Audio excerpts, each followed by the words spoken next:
The Prophet by Gibran Khalil Gibran. This audiobook is produced by Best Free Audiobooks at Best Free Audiobooks channel. Copyright 2026 Best Free Audiobooks. All rights reserved.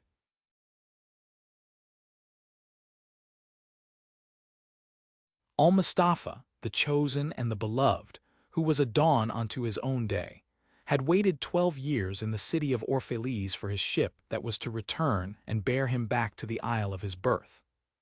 And in the 12th year, on the 7th day of Elul, the month of reaping, he climbed the hill without the city walls and looked seaward, and he beheld the ship coming with the mist. Then the gates of his heart were flung open, and his joy flew far over the sea. And he closed his eyes and prayed in the silences of his soul. But as he descended the hill, a sadness came upon him, and he thought in his heart, "How shall I go in peace and without sorrow? Nay, not without a wound in the spirit shall I leave this city. Long were the days of pain I have spent within its walls, and long were the nights of aloneness. And who can depart from his pain and his aloneness without regret? Too many fragments of the spirit have I scattered in these streets, and too many are the children of my longing that walk naked among these hills, and I cannot withdraw from them without a burden and an ache. It is not a garment I cast off this day, but a skin that I tear with my own hands. Nor is it a thought I leave behind me, but a heart made sweet with hunger and with thirst. Yet I cannot tarry longer. The sea that calls all things unto her calls me, and I must embark. For to stay, though the hours burn in the night, is to freeze and crystallize and be bound in a mold. Fain would I take with me all that is here. But how shall I? A voice cannot carry the tongue, and the lips that give it wings. Alone must it seek the ether. And alone and without his nest shall the eagle fly across the sun. Now when he reached the foot of the hill, he turned again towards the sea, and he saw his ship approaching the harbor, and upon her prow the mariners, the men of his own land.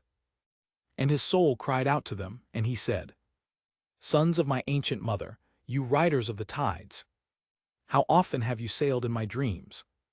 And now you come in my awakening, which is my deeper dream. Ready am I to go, and my eagerness with sails full set awaits the wind. Only another breath will I breathe in this still air, only another loving look cast backward. Then I shall stand among you, a seafarer among seafarers. And you, vast sea, sleepless mother, who alone are peace and freedom to the river and the stream. Only another winding will this stream make, only another murmur in this glade. And then shall I come to you, a boundless drop to a boundless ocean." And as he walked he saw from afar men and women leaving their fields and their vineyards, and hastening towards the city gates.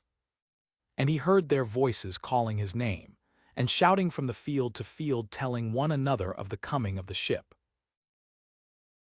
And he said to himself, "Shall the day of parting be the day of gathering? And shall it be said that my eve was in truth my dawn? And what shall I give unto him who has left his plough in mid-furrow, or to him who has stopped the wheel of his winepress? Shall my heart become a tree heavy laden with fruit, that I may gather and give unto them? And shall my desires flow like a fountain, that I may fill their cups?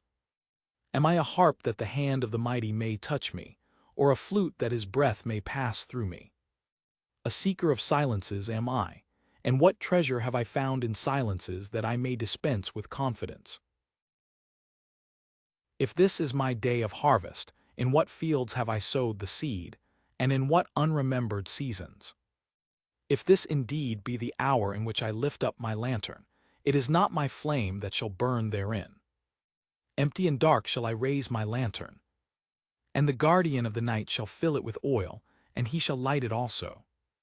These things he said in words, but much in his heart remained unsaid, for he himself could not speak his deeper secret. And when he entered into the city, all the people came to meet him, and they were crying out to him as with one voice. And the elders of the city stood forth and said, Go not yet away from us. A noontide have you been in our twilight, and your youth has given us dreams to dream. No stranger are you among us, nor a guest, but our son and our dearly beloved. Suffer not yet our eyes to hunger for your face. And the priests and the priestesses said unto him, Let not the waves of the sea separate us now, and the years you have spent in our midst become a memory. You have walked among us a spirit, and your shadow has been a light upon our faces. Much have we loved you, but speechless was our love, and with veils has it been veiled. Yet now it cries aloud unto you, and would stand revealed before you. And ever has it been that love knows not its own depth until the hour of separation. And others came also and entreated him. But he answered them not. He only bent his head, and those who stood near saw tears falling upon his breast. And he and the people proceeded towards the great square before the temple. And there came out of the sanctuary a woman whose name was Almustafa, and she was a seeress. And he looked upon her with exceeding tenderness, for it was she who had first sought and believed in him when he had been but a day in their city. And she hailed him, saying, Prophet of God, in quest for the uttermost, long have you searched the distances for your ship. And now your ship has come, and you must needs go. Deep is your longing for the land of your memories and the dwelling place of your greater desires, and our love would not bind you nor our needs hold you. Yet this we ask ere you leave us, that you speak to us and give us of your truth. And we will give it unto our children, and they unto their children, and it shall not perish. In your aloneness you have watched with our days, and in your wakefulness you have listened to the weeping and the laughter of our sleep. Now therefore disclose us to ourselves, and tell us all that has been shown you of that which is between birth and death. And he answered, People of Orphalese, of what can I speak save of that which is even now moving within your souls? Then said Almustafa, Speak to us of love. And he raised his head and looked upon the people, and there fell a stillness upon them. And with a great voice he said, When love beckons to you, follow him, though his ways are hard and steep. And when his wings enfold you, yield to him, though the sword hidden among his pinions may wound you. And when he speaks to you, believe in him, though his voice may shatter your dreams, as the north wind lays waste the garden. For even as love crowns you, so shall he crucify you. Even as he is for your growth, so is he for your pruning. Even as he ascends to your height, and caresses your tenderest branches that quiver in the sun, so shall he descend to your roots, and shake them in their clinging to the earth. Like sheaves of corn, he gathers you unto himself. He threshes you to make you naked. He sifts you to free you from your husks. He grinds you to whiteness. He kneads you until you are pliant. And then he assigns you to his sacred fire, that you may become sacred bread for God's sacred feast. All these things shall love do unto you, that you may know the secrets of your heart, and in that knowledge become a fragment of life's heart. But if in your fear you would seek only love's peace and love's pleasure, then it is better for you that you cover your nakedness and pass out of love's thrashing floor into the seasonless world, where you shall laugh, but not all of your laughter, and weep, but not all of your tears. Love gives naught but itself, and takes naught but from itself. Love possesses not, nor would it be possessed. For love is sufficient unto love. When you love, you should not say, God is in my heart, but rather, I am in the heart of God. And think not you can direct the course of love, for love, if it finds you worthy, directs your course. Love has no other desire but to fulfill itself. But if you love and must needs have desires, let these be your desires: to melt and be like a running brook that sings its melody to the night, to know the pain of too much tenderness, to be wounded by your own understanding of love, and to bleed willingly and joyfully, to wake at dawn with a winged heart and give thanks for another day of loving, to rest at the noon hour and meditate love's ecstasy, to return home at eventide with gratitude, and then to sleep with a prayer for the beloved in your heart and a song of praise upon your lips. Then Almustafa spoke again and said, "And what of marriage, master?" And he answered, saying, "You were born together, and together you shall be forevermore. You shall be together when the white wings of death scatter your days. Aye, you shall be together even in the silent memory of God. But let there be spaces in your togetherness, and let the winds of the heavens dance between you. Love one another, but make not a bond of love. Let it rather be a moving sea between the shores of your souls. Fill each other's cup, but drink not from one cup. Give one another of your bread, but eat not from the same loaf. Sing and dance together and be joyous, but let each one of you be alone. Even as the strings of a lute are alone, though they quiver with the same music. Give your hearts, but not into each other's keeping. For only the hand of life can contain your hearts. And stand together, yet not too near together. For the pillars of the temple stand apart, and the oak tree and the cypress grow not in each other's shadow. And a woman who held a babe against her bosom said, "Speak to us of children." And he said, "Your children are not your children. They are the sons and daughters of life longing for itself. They come through you, but not from you. And though they are with you, yet they belong not to you. You may give them your love, but not your thoughts, for they have their own thoughts.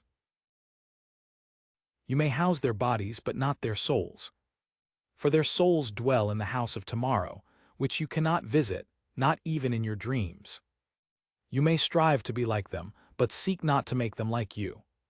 For life goes not backward, nor tarries with yesterday.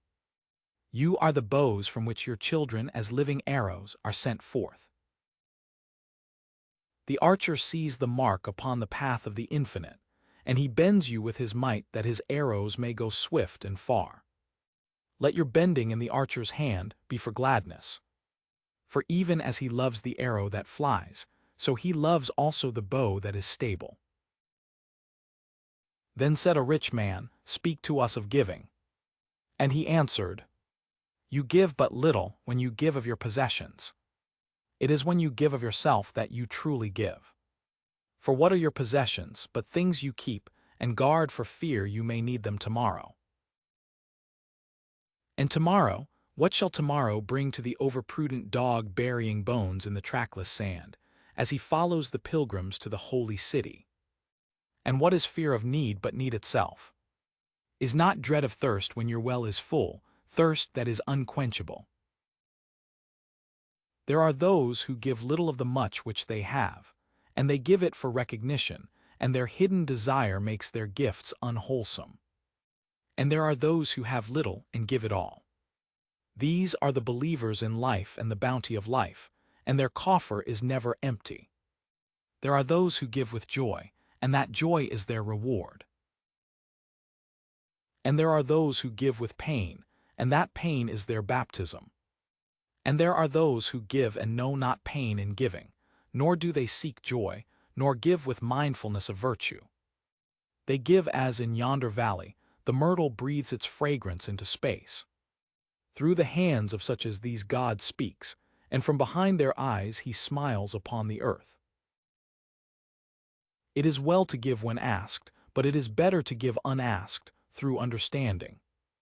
And to the open-handed the search for one who shall receive is joy greater than giving. And is there aught you would withhold? All you have shall some day be given. Therefore give now, that the season of giving may be yours and not your inheritors.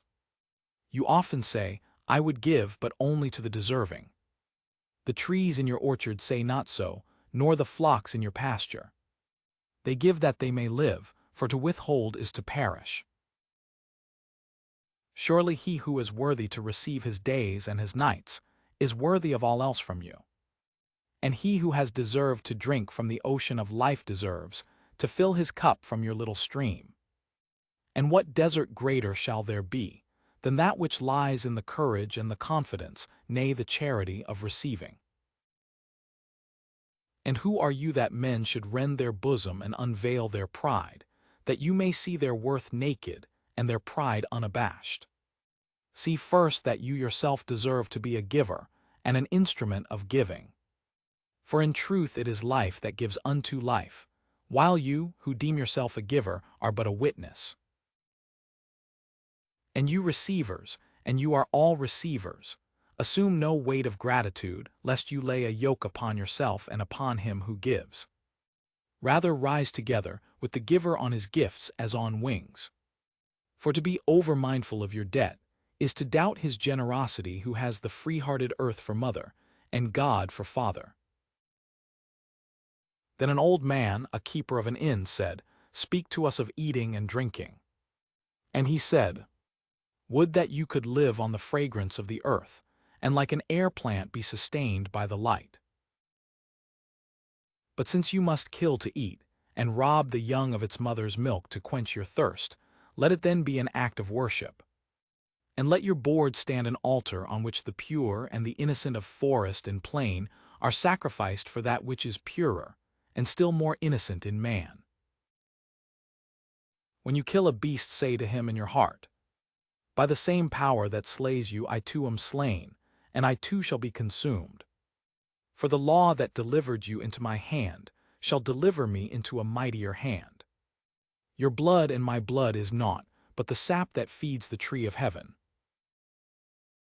And when you crush an apple with your teeth, say to it in your heart, Your seeds shall live in my body, and the buds of your tomorrow shall blossom in my heart, and your fragrance shall be my breath, and together we shall rejoice through all the seasons. And in the autumn, when you gather the grapes of your vineyard for the winepress, say in your heart, I too am a vineyard, and my fruit shall be gathered for the winepress. And like new wine I shall be kept in eternal vessels. And in winter, when you draw the wine, let there be in your heart a song for each cup. And let there be in the song a remembrance for the autumn days, and for the vineyard, and for the winepress. Then a plowman said, Speak to us of work. And he answered, saying, You work that you may keep pace with the earth, and the soul of the earth. For to be idle is to become a stranger unto the seasons, and to step out of life's procession, that marches in majesty and proud submission towards the infinite. When you work you are a flute through whose heart the whispering of the hours turns to music. Which of you would be a reed, dumb and silent, when all else sings together in unison?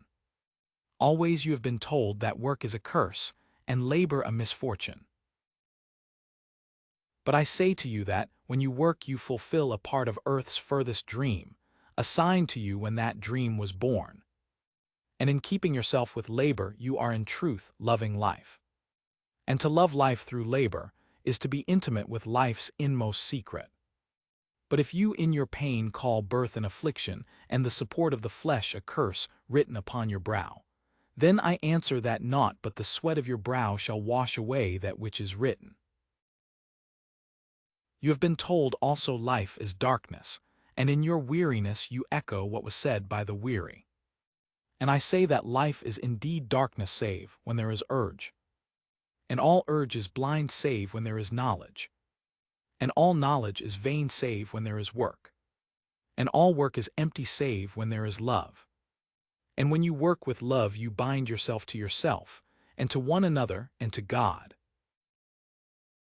And what is it to work with love? It is to weave the cloth with threads drawn from your heart, even as if your beloved were to wear that cloth. It is to build a house with affection, even as if your beloved were to dwell in that house. It is to sow seeds with tenderness and reap the harvest with joy, even as if your beloved were to eat the fruit. It is to charge all things you fashion with a breath of your own spirit, and to know that all the blessed dead are standing about you and watching. Often have I heard you say, as if speaking in sleep, He who works in marble and finds the shape of his own soul in the stone is a nobler than he who plows the soil. And he who seizes the rainbow to lay it on a cloth in the likeness of man is more than he who makes the sandals for our feet. But I say, not in sleep but in the over-wakefulness of noontide, that the wind speaks not more sweetly to the giant oaks than to the least of all the blades of grass. And he alone is great who turns the voice of the wind into a song made sweeter by his own loving. Work is love made visible. And if you cannot work with love but only with distaste, it is better that you should leave your work and sit at the gate of the temple and take alms of those who work with joy. For if you bake bread with indifference, you bake a bitter bread that feeds but half man's hunger. And if you grudge the crushing of the grapes, your grudge distills a poison in the wine. And if you sing though as angels and love not the singing, you muffle man's ears to the voices of the day and the voices of the night. Then a woman said, "Speak to us of joy and sorrow." And he answered, "Your joy is your sorrow unmasked. And the self-same well from which your laughter rises was oftentimes filled with your tears. And how else can it be? The deeper that sorrow carves into your being, the more joy you can contain. Is not the cup that holds your wine the very cup that was burned in the potter's oven? And is not the lute that soothes your spirit the very wood that was hollowed with knives? When you are joyous, look deep into your heart, and you shall find it is only that which has given you sorrow that is giving you joy. When you are sorrowful, look again in your heart, and you shall see that in truth you are weeping for that which has been your delight. Some of you say, joy is greater than sorrow, and others say, nay, sorrow is the greater. But I say unto you, they are inseparable. Together they come, and when one sits alone with you at your board, remember that the other is asleep upon your bed.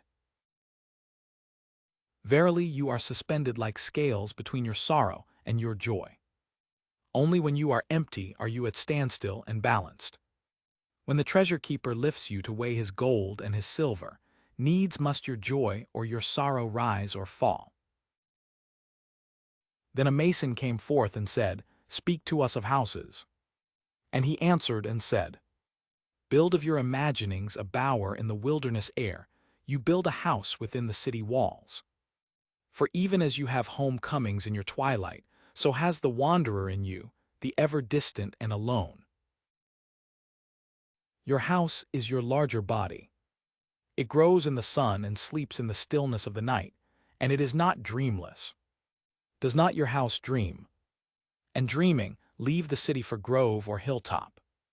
Would that I could gather your houses into my hand, and like a sower scatter them in forest and meadow. Would the valleys were your streets, and the green paths your alleys, that you might seek one another through vineyards, and come with the fragrance of the earth in your garments. But these things are not yet to be. In their fear your forefathers gathered you too near together. And that fear shall endure a little longer. A little longer shall your city walls separate your hearths from your fields. And tell me, people of Orphalese, what have you in these houses? And what is it you guard with fastened doors? Have you peace, the quiet urge that reveals your power? Have you remembrances, the glimmering arches that span the summits of the mind? Have you beauty, that leads the heart from things fashioned of wood and stone to the holy mountain? Tell me, have you these in your houses? Or have you only comfort and the lust for comfort, that stealthy thing that enters the house a guest and becomes a host and then a master? Aye, and it becomes a tamer, and with hook and scourge makes puppets of your larger desires. Though its hands are silken, its heart is of iron. It lulls you to sleep only to stand by your bed and jeer at the dignity of the flesh. It makes mock of your sound senses, and lays them in thistledown like fragile vessels. Verily the lust for comfort murders the passion of the soul, and then walks grinning in the funeral. But you, children of space, you restless in rest, you shall not be trapped nor tamed. Your house shall be not an anchor but a mast. It shall not be a glistening film that covers a wound, but an eyelid that guards the eye. You shall not fold your wings that you may pass through doors, nor bend your heads that they strike not against a ceiling, nor fear to breathe lest walls should crack and fall down. You shall not dwell in tombs made by the dead for the living. And though of magnificence and splendor, your house shall not hold your secret nor shelter your longing. For that which is boundless in you abides in the mansion of the sky, whose door is the morning mist, and whose windows are the songs and the silences of night. And the weaver said, Speak to us of clothes. And he answered, Your clothes conceal much of your beauty, yet they hide not the unbeautiful. And though you seek in garments the freedom of privacy, you may find in them a harness and a chain. Would that you could meet the sun and the wind with more of your skin, and less of your raiment. For the breath of life is in the sunlight, and the hand of life is in the wind. Some of you say, It is the north wind who has woven the clothes to wear. And I say, it was the north wind. But shame was his loom, and the softening of the sinews was his thread. And when his work was done, he laughed in the forest. Forget not that modesty is for a shield against the eye of the unclean. And when the unclean shall be no more, what were modesty but a fetter and a fouling of the mind? And forget not that the earth delights to feel your bare feet, and the winds long to play with your hair. And a merchant said, Speak to us of buying and selling. And he answered and said, To you the earth yields her fruit, and you shall not want if you but know how to fill your hands. It is in exchanging the gifts of the earth that you shall find abundance and be satisfied.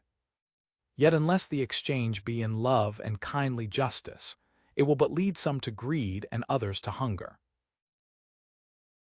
When in the marketplace, you toilers of the sea and fields and vineyards, meet the weavers and the potters and the gatherers of spices. Invoke then the master spirit of the earth, to come into your midst and sanctify the scales and the reckoning that weighs value against value. And suffer not the barren-handed to take part in your transactions, who would sell their words for your labor. To such men you should say, Come with us to the field, or go with our brothers to the sea and cast your net. For the land and the sea shall be bountiful to you, even as to us. And if there come the singers and the dancers and the flute players, buy of their gifts also. For they too are gatherers of fruit and frankincense, and that which they bring, though fashioned of dreams, is raiment and food for your soul.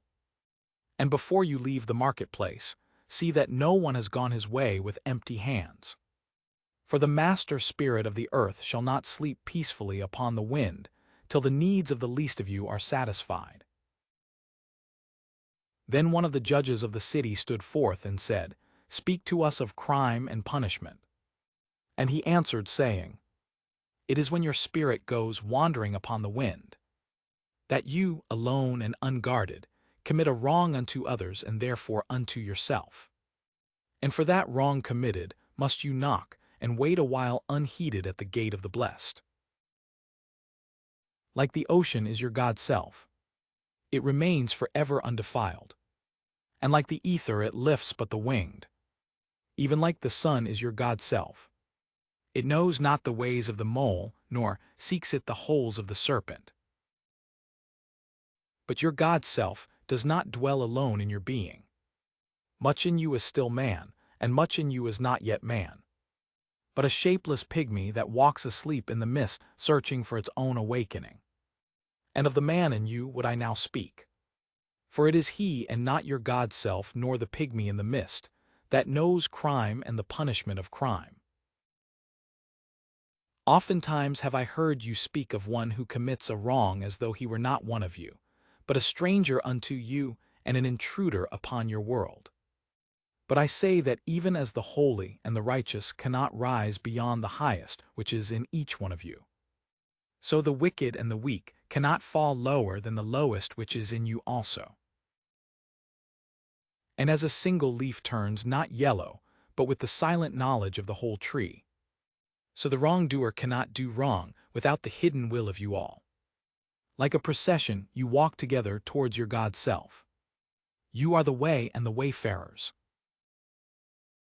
And when one of you falls down, he falls for those behind him, a caution against the stumbling stone. And he falls for those ahead of him, who though faster and surer of foot, yet removed not the stumbling stone. And this also, though the word lie heavy upon your hearts. The murdered is not unaccountable for his own murder, and the robbed is not blameless in being robbed. The righteous is not innocent of the deeds of the wicked, and the white-handed is not clean in the doings of the felon. Yea, the guilty is oftentimes the victim of the injured, and still more often the condemned is the burden-bearer for the guiltless and unblamed.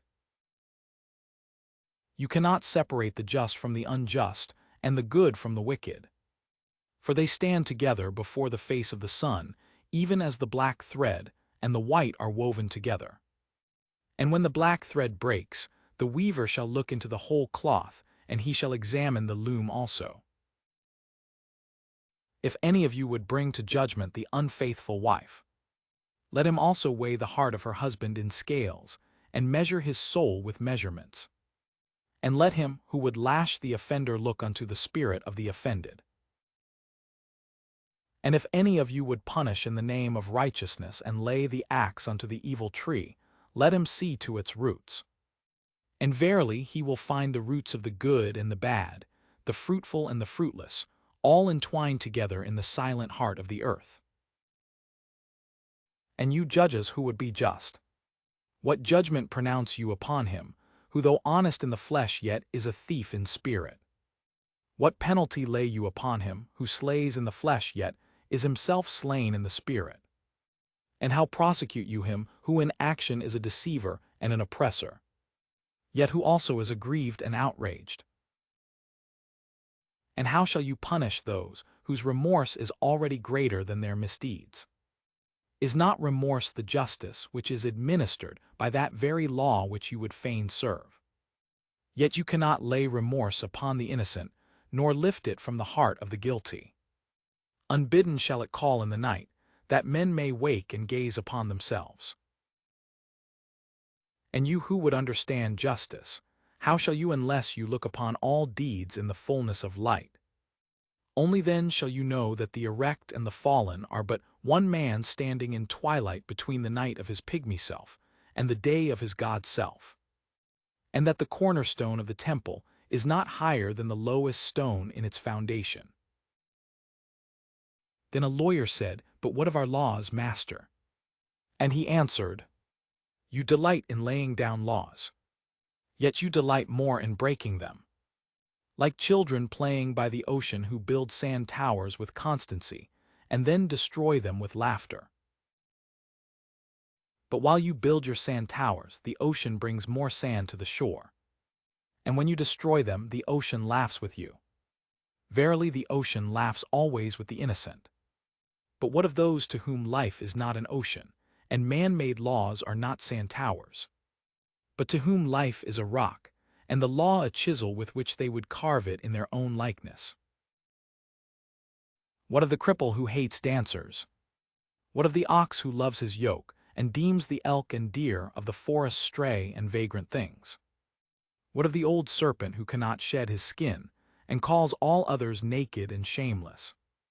And of him who comes early to the wedding feast, and when overfed and tired goes his way saying that all feasts are violation and all feasters lawbreakers?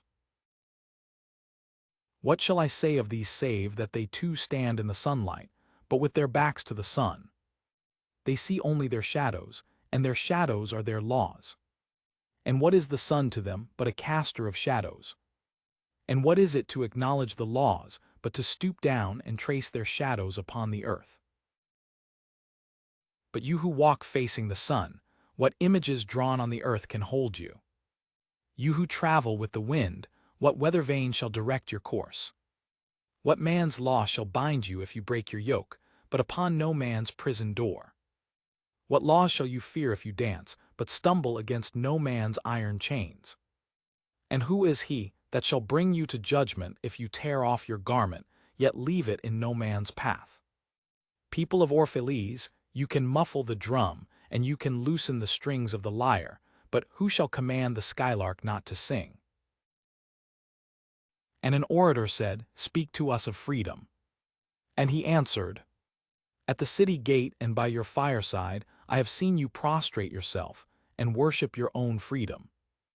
Even as slaves humble themselves before a tyrant and praise him though he slays them. I, in the grove of the temple and in the shadow of the citadel, I have seen the freest among you wear their freedom as a yoke and a handcuff. And my heart bled within me, for you can only be free when even the desire of seeking freedom becomes a harness to you, and when you cease to speak of freedom as a goal and a fulfillment. You shall be free indeed when your days are not without a care, nor your nights without a want and a grief. But rather when these things girdle your life, and yet you rise above them naked and unbound.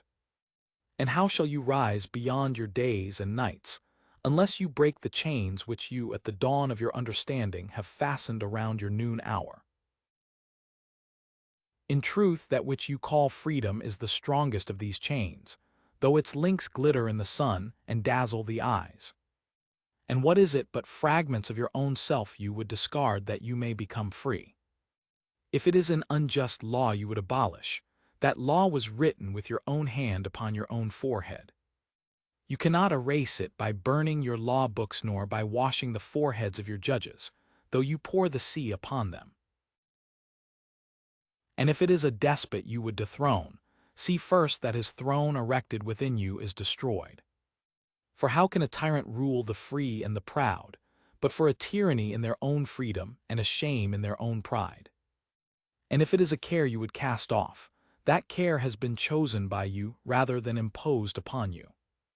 And if it is a fear you would dispel, the seat of that fear is in your heart and not in the hand of the feared. Verily all things move within your being in constant half-embrace, the desired and the dreaded, the repugnant and the cherished, the pursued and that which you would escape. These things move within you as lights and shadows in pairs that cling. And when the shadow fades and is no more, the light that lingers becomes a shadow to another light.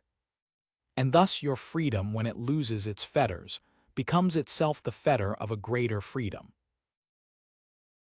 And the priestess spoke again and said, Speak to us of reason and passion.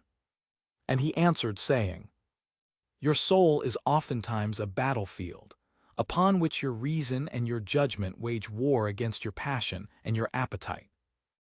Would that I could be the peacemaker in your soul, that I might turn the discord and the rivalry of your elements into oneness and melody. But how shall I, unless you yourselves be also the peacemakers, nay, the lovers of all your elements?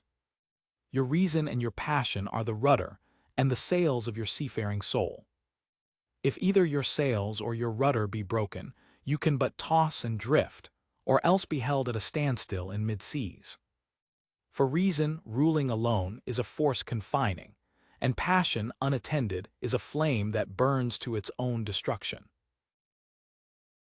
Therefore let your soul exalt your reason to the height of passion, that it may sing.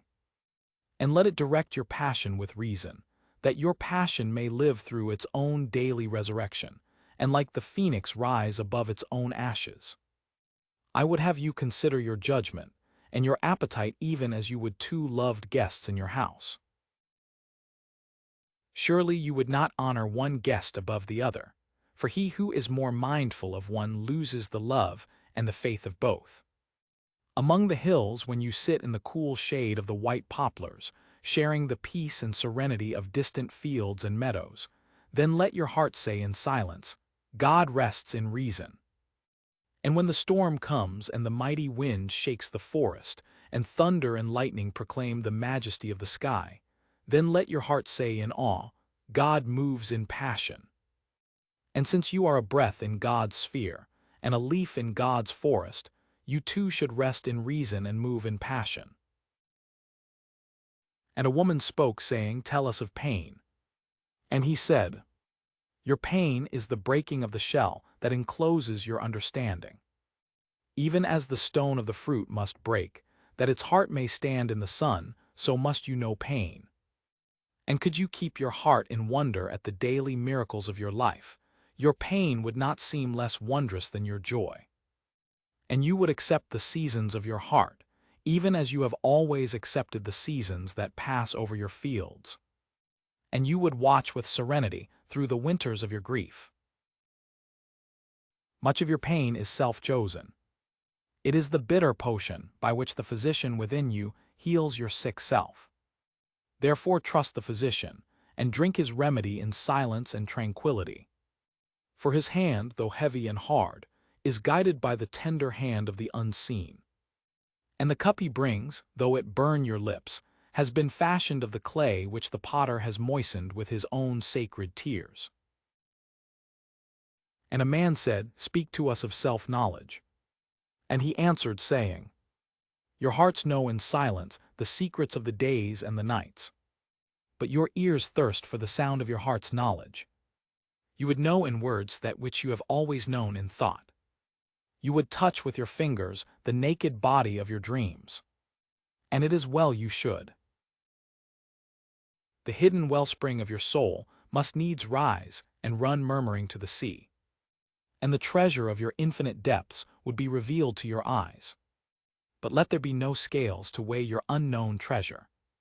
And seek not the depths of your knowledge with staff or sounding line. For self is a sea boundless and measureless. Say not, I have found the truth, but rather, I have found a truth. Say not, I have found the path of the soul. Say rather, I have met the soul walking upon my path. For the soul walks upon all paths. The soul walks not upon a line, neither does it grow like a reed. The soul unfolds itself, like a lotus of countless petals. Then said a teacher, Speak to us of teaching. And he said, No man can reveal to you aught, but that which already lies half asleep in the dawning of your knowledge. The teacher who walks in the shadow of the temple among his followers gives not of his wisdom, but rather of his faith and his lovingness. If he is indeed wise, he does not bid you enter the house of wisdom, but rather leads you to the threshold of your own mind. The astronomer may speak to you of his understanding of space, but he cannot give you his understanding. The musician may sing to you of the rhythm which is in all space, but he cannot give you the ear which arrests the rhythm, nor the voice that echoes it. And he who is versed in the science of numbers can tell of the regions of weight and measure, but he cannot conduct you thither. For the vision of one man lends not its wings to another man. And even as each one of you stands alone in God's knowledge, so must each one of you be alone in his knowledge of God and in his understanding of the earth. And a youth said, Speak to us of friendship. And he answered, saying, Your friend is your needs answered. He is your field which you sow with love and reap with thanksgiving. And he is your board and your fireside. For you come to him with your hunger, and you seek him for peace. When your friend speaks his mind, you fear not the nay in your own mind, nor do you withhold the I. And when he is silent, your heart ceases not to listen to his heart. For without words in friendship all thoughts, all desires, all expectations are born and shared, with joy that is unacclaimed. When you part from your friend, you grieve not. For that which you love most in him may be clearer in his absence, as the mountain to the climber is clearer from the plain. And let there be no purpose in friendship save the deepening of the spirit. For love that seeks aught but the disclosure of its own mystery is not love, but a net cast forth.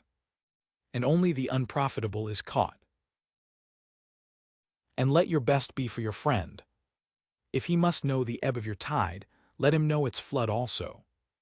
For what is your friend that you should seek him with hours to kill? Seek him always with hours to live. For it is his to fill your need, but not your emptiness. And in the sweetness of friendship let there be laughter and sharing of pleasures.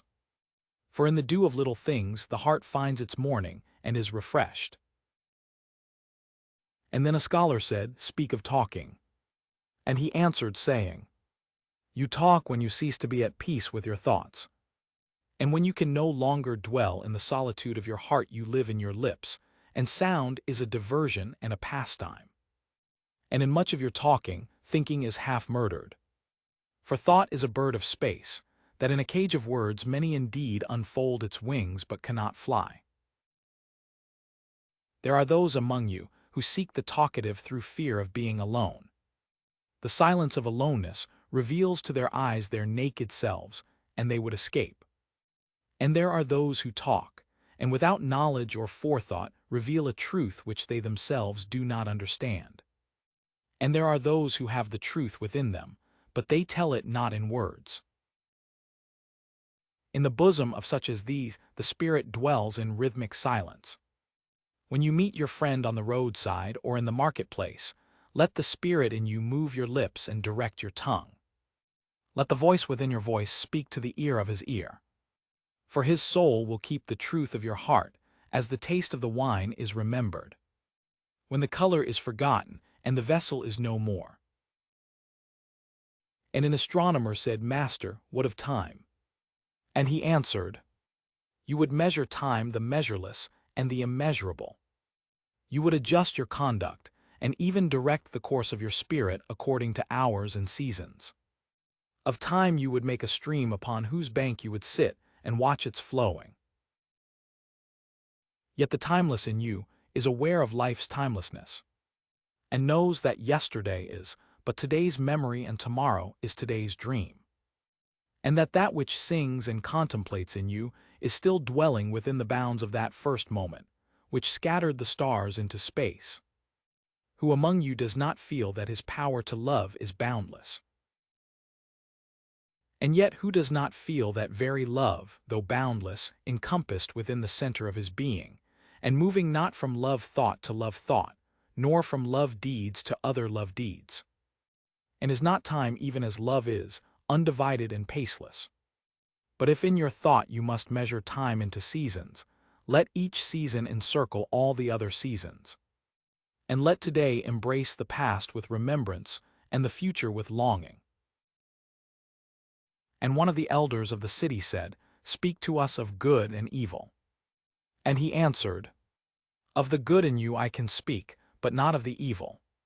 For what is evil but good tortured by its own hunger and thirst? Verily, when good is hungry, it seeks food even in dark caves, and when it thirsts it drinks even of dead waters. You are good when you are one with yourself. Yet when you are not one with yourself, you are not evil. For a divided house is not a den of thieves, it is only a divided house. And a ship without rudder may wander aimlessly among perilous isles, yet sink not to the bottom. You are good when you strive to give of yourself. Yet you are not evil when you seek gain for yourself. For when you strive for gain you are but a root that clings to the earth and sucks at her breast. Surely the fruit cannot say to the root, 'Be like me, ripe and full and ever giving of your abundance.' For to the fruit giving is a need, as receiving is a need to the root. You are good when you are fully awake in your speech. Yet you are not evil when you sleep, while your tongue staggers without purpose. And even stumbling speech may strengthen a weak tongue. You are good when you walk to your goal firmly and with bold steps. Yet you are not evil when you go thither limping. Even those who limp go not backward. But you who are strong and swift, see that you do not limp before the lame, deeming it kindness. You are good in countless ways, and you are not evil when you are not good. You are only loitering and sluggard. Pity that the stags cannot teach swiftness to the turtles. In your longing for your giant self lies your goodness. And that longing is in all of you. But in some of you that longing is a torrent rushing with might to the sea, carrying the secrets of the hillsides and the songs of the forest. And in others it is a flat stream that loses itself in angles and bends and lingers before it reaches the shore. But let not him who longs much say to him who longs little, 'Wherefore are you slow and halting?' For the truly good ask not the naked, 'Where is your garment?' Nor the houseless, 'What is befallen your house?' Then a priestess said, "Speak to us of prayer." And he answered, saying, "You pray in your distress and in your need. Would that you might pray also in the fullness of your joy and in your days of abundance. For what is prayer but the expansion of yourself into the living ether? And if it is for your comfort to pour your darkness into space, it is also for your delight to pour forth the dawning of your heart. And if you cannot but weep when your soul summons you to prayer, she should spur you again and yet again, though weeping, until you shall come laughing. When you pray, you rise to meet in the air those who are praying at that very hour, and whom save in prayer you may not meet. Therefore let your visit to that temple invisible be for naught but ecstasy and sweet communion. For if you should enter the temple for no other purpose, then asking you shall not receive. And if you should enter into it to humble yourself, you shall not be lifted. Or even if you should enter into it to beg for the good of others, you shall not be heard. It is enough that you enter the temple invisible. I cannot teach you how to pray in words. God listens not to your words save when He Himself utters them through your lips. And I cannot teach you the prayer of the seas and the forests and the mountains. But you who are born of the mountains and the forests and the seas can find their prayer in your heart. And if you but listen in the stillness of the night, you shall hear them saying in silence, "Our God, who art our winged self, it is thy will in us that willeth. It is thy desire in us that desireth. It is thy urge in us that would turn our nights, which are thine, into days which are thine also. We cannot ask thee for aught, for thou knowest our needs before they are born in us. Thou art our need, and in giving us more of thyself thou givest us all." Then a hermit who visited the city once a year came forth and said, "Speak to us of pleasure." And he answered, saying, "Pleasure is a freedom song. But it is not freedom. It is the blossoming of your desires. But it is not their fruit. It is a depth calling unto a height. But it is not the deep nor the high. It is the cage taking wing. But it is not space encompassed. In very truth, pleasure is a freedom song. And I fain would have you sing it with fullness of heart, yet I would not have you lose your hearts in the singing. Some of your youth seek pleasure as if it were all, and they are judged and rebuked. I would not judge nor rebuke them. I would have them seek. For they shall find pleasure, but not her alone. 7 are her sisters, and the least of them is more beautiful than pleasure. Have you not heard of the man who was digging in the earth for roots and found a treasure? And some of your elders remember pleasures with regret like wrongs committed in drunkenness. But regret is the beclouding of the mind, and not its chastisement. They should remember their pleasures with gratitude, as they would the harvest of a summer. Yet if it comforts them to regret, let them be comforted. And there are among you those who are neither young to seek nor old to remember. And in their fear of seeking and remembering they shun all pleasures, lest they neglect the spirit or offend against it. But even in their foregoing is their pleasure. And thus they too find a treasure though they dig for roots with quivering hands. But tell me, who is he that can offend the spirit? Shall the nightingale offend the stillness of the night, or the firefly the stars? And shall your flame or your smoke burden the wind? Think you the spirit is a still pool which you can trouble with a staff? Oftentimes in denying yourself pleasure you do, but store the desire in the recesses of your being. Who knows but that which seems omitted today waits for tomorrow? Even your body knows its heritage and its rightful need, and will not be deceived. And your body is the harp of your soul, and it is yours to bring forth sweet music from it or confused sounds. And now you ask in your heart, how shall we distinguish that which is good and pleasure from that which is not good? Go to your fields and your gardens, and you shall learn that it is the pleasure of the bee to gather honey of the flower. But it is also the pleasure of the flower to yield its honey to the bee. For to the bee a flower is a fountain of life. And to the flower a bee is a messenger of love. And to both bee and flower, the giving and the receiving of pleasure is a need and an ecstasy. People of Orphalese, be in your pleasures like the flowers and the bees. And a poet said, Speak to us of beauty. And he answered, Where shall you seek beauty, and how shall you find her unless she herself be your way and your guide? And how shall you speak of her, except she be the weaver of your speech? The aggrieved and the injured say, Beauty is kind and gentle. Like a young mother half shy of her own glory, she walks among us. And the passionate say, Nay, beauty is a thing of might and dread. Like the tempest, she shakes the earth beneath us and the sky above us. The tired and the weary say, Beauty is of soft whisperings. She speaks in our spirit. Her voice yields to our silences like a faint light that quivers in fear of the shadow. But the restless say, We have heard her shouting among the mountains. And with her cries came the sound of hoofs, and the beating of wings and the roaring of lions. At night the watchmen of the city say, Beauty shall rise with the dawn from the east.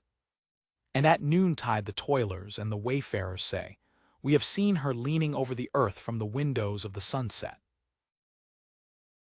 In winter say the snow-bound, She shall come with the spring leaping upon the hills. And in the summer heat the reapers say, We have seen her dancing with the autumn leaves, and we saw a drift of snow in her hair. All these things have you said of beauty. Yet in truth you spoke not of her, but of needs unsatisfied. And beauty is not a need but an ecstasy. It is not a mouth thirsting, nor an empty hand stretched forth, but rather a heart inflamed and a soul enchanted. It is not the image you would see, nor the song you would hear, but rather an image you see though you close your eyes, and a song you hear though you shut your ears. It is not the sap within the furrowed bark, nor a wing attached to a claw, but rather a garden forever in bloom, and a flock of angels forever in flight. People of Orphalese, beauty is life when life unveils her holy face. But you are life and you are the veil. Beauty is eternity gazing at itself in a mirror. But you are eternity and you are the mirror. And an old priest said, Speak to us of religion. And he said, Have I spoken this day of aught else? Is not religion all deeds and all reflection? And that which is neither deed nor reflection, but a wonder and a surprise ever springing in the soul, even while the hands hew the stone or tend the loom? Who can separate his faith from his actions, or his belief from his occupations? Who can spread his hours before him, saying, This for God and this for myself, this for my soul and this other for my body? All your hours are wings that beat through space from self to self. He who wears his morality, but as his best garment were better naked. The wind and the sun will tear no holes in his skin. And he who defines his conduct by ethics imprisons his songbird in a cage. The freest song comes not through bars and wires. And he to whom worshipping is a window, to open but also to shut, has not yet visited the house of his soul whose windows are from dawn to dawn. Your daily life is your temple and your religion. Whenever you enter into it, take with you your all. Take the plow and the forge and the mallet and the lute, the things you have fashioned in necessity or for delight. For in reverie you cannot rise above your achievements, nor fall lower than your failures. And take with you all men. For in adoration you cannot fly higher than their hopes, nor humble yourself lower than their despair. And if you would know God, be not therefore a solver of riddles. Rather look about you, and you shall see him playing with your children. And look into space, you shall see him walking in the cloud, outstretching his arms in the lightning and descending in rain. You shall see him smiling in flowers, then rising and waving his hands in trees. Then Almustafa spoke, saying, We would ask now of death. And he said, You would know the secret of death. But how shall you find it unless you seek it in the heart of life? The owl whose night-bound eyes are blind unto the day cannot unveil the mystery of light. If you would indeed behold the spirit of death, open your heart wide unto the body of life. For life and death are one, even as the river and the sea are one. In the depth of your hopes and desires lies your silent knowledge of the beyond. And like seeds dreaming beneath the snow, your heart dreams of spring. Trust the dreams, for in them is hidden the gate to eternity. Your fear of death is but the trembling of the shepherd when he stands before the king whose hand is to be laid upon him in honor. Is the shepherd not joyful beneath his trembling, that he shall wear the mark of the king? Yet is he not more mindful of his trembling? For what is it to die but to stand naked in the wind and to melt into the sun? And what is it to cease breathing, but to free the breath from its restless tides, that it may rise and expand and seek God unencumbered? Only when you drink from the river of silence shall you indeed sing. And when you have reached the mountain top, then you shall begin to climb.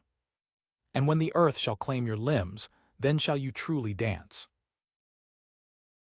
And now it was evening. And Almustafa the seer said, Blessed be this day and this place in your spirit that has spoken. And he answered, Was it I who spoke?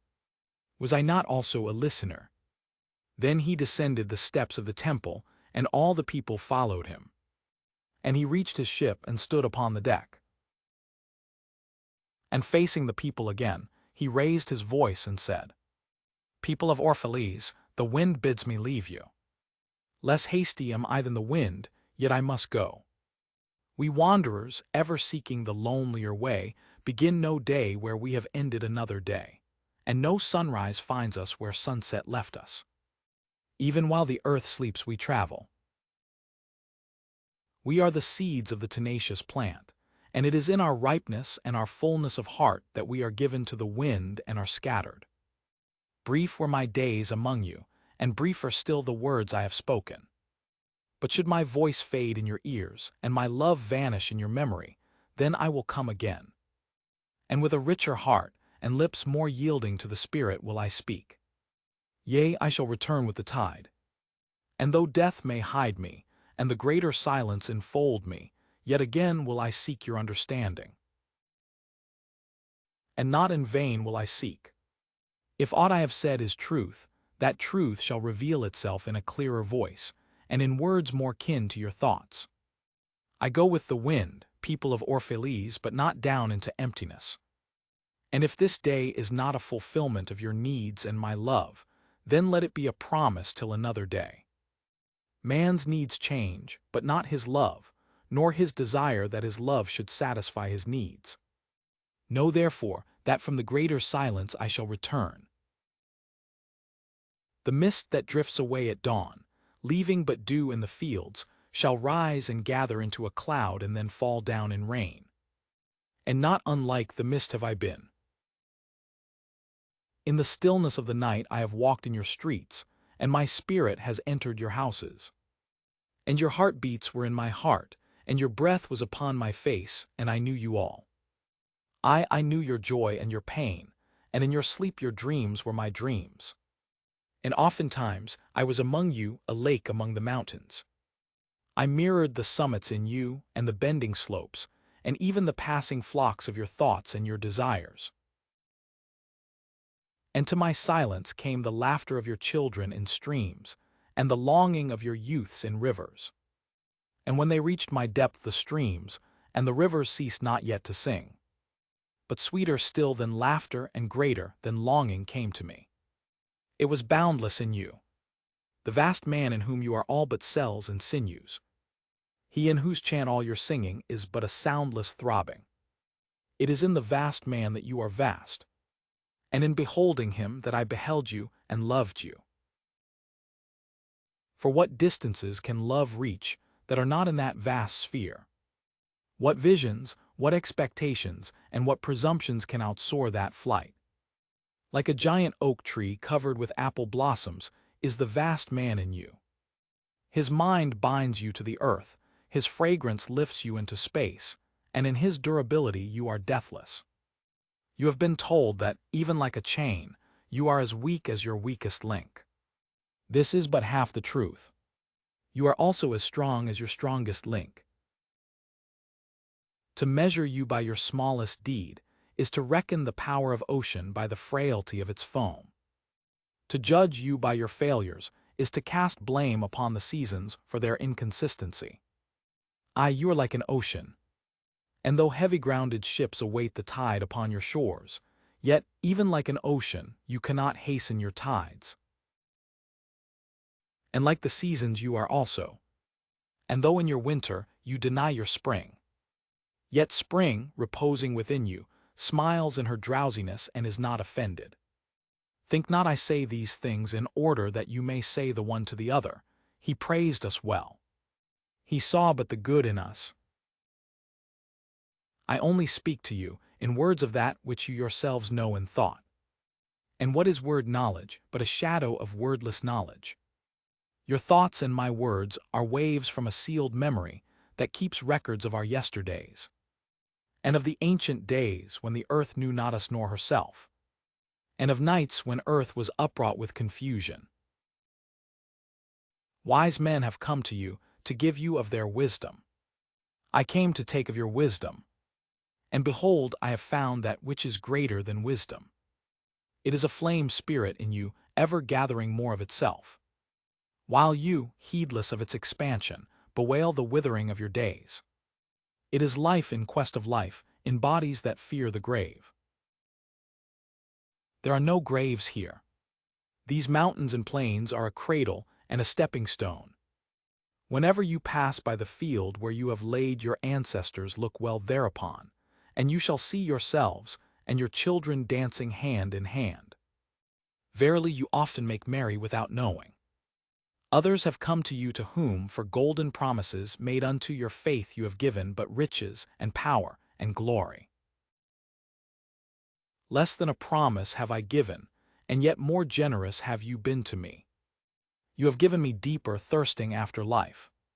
Surely there is no greater gift to a man than that which turns all his aims into parching lips, and all life into a fountain. And in this lies my honor and my reward, that whenever I come to the fountain to drink, I find the living water itself thirsty, and it drinks me while I drink it. Some of you have deemed me proud and overshy to receive gifts. Too proud indeed am I to receive wages, but not gifts. And though I have eaten berries among the hill, when you would have had me sit at your board, and slept in the portico of the temple, where you would gladly have sheltered me, yet was it not your loving mindfulness of my days and my nights that made food sweet to my mouth, and girdled my sleep with visions? For this I bless you most. You give much and know not that you give at all. Verily the kindness that gazes upon itself in a mirror turns to stone, and a good deed that calls itself by tender names becomes the parent to a curse. And some of you have called me aloof, and drunk with my own aloneness. And you have said, he holds counsel with the trees of the forest, but not with men. He sits alone on hilltops and looks down upon our city. True it is that I have climbed the hills and walked in remote places.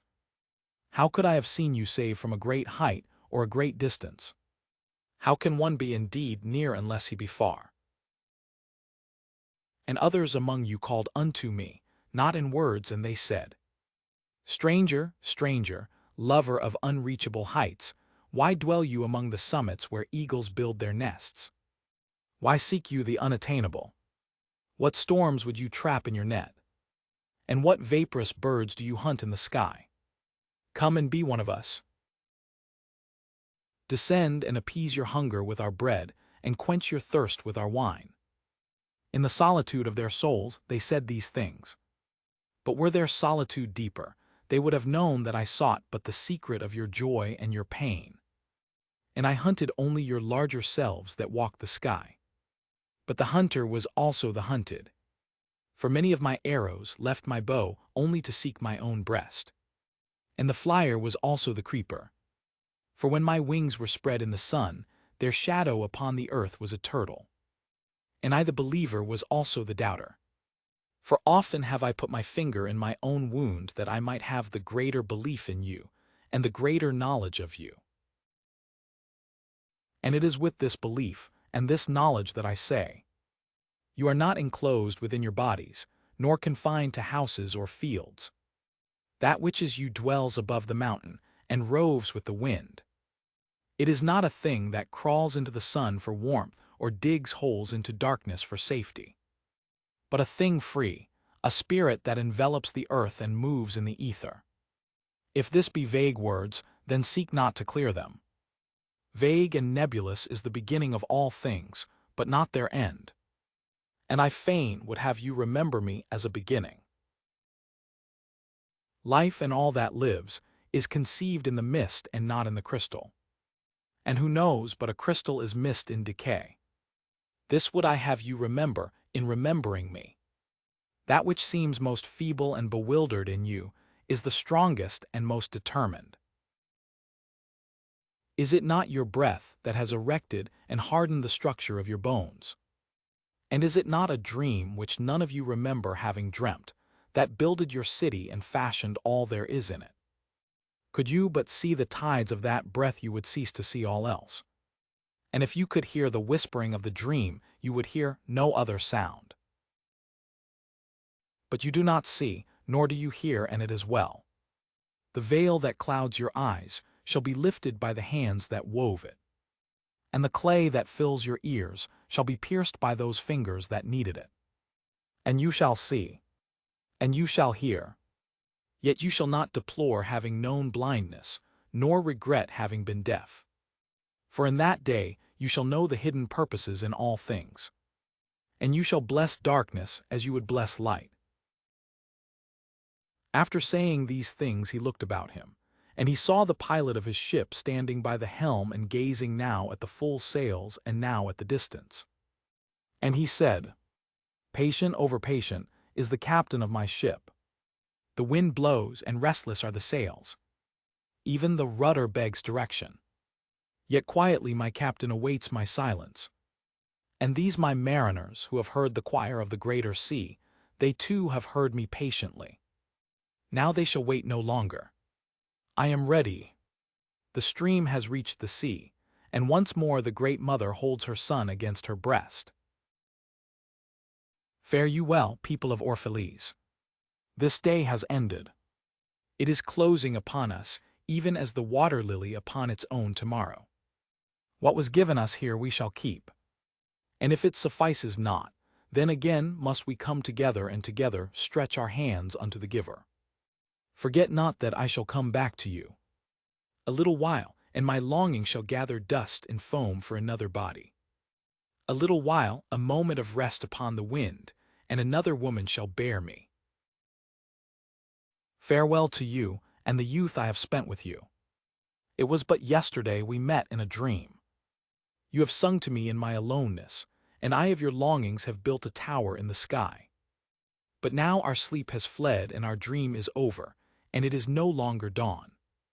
The noontide is upon us and our half-waking has turned to fuller day, and we must part. If in the twilight of memory we should meet once more, we shall speak again together, and you shall sing to me a deeper song.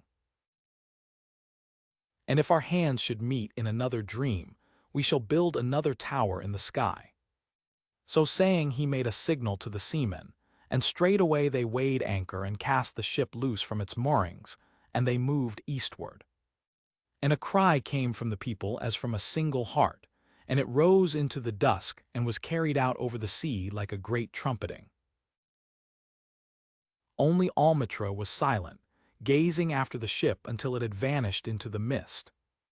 And when all the people were dispersed, she still stood alone upon the sea wall, remembering in her heart his saying, A little while, a moment of rest upon the wind, and another woman shall bear me.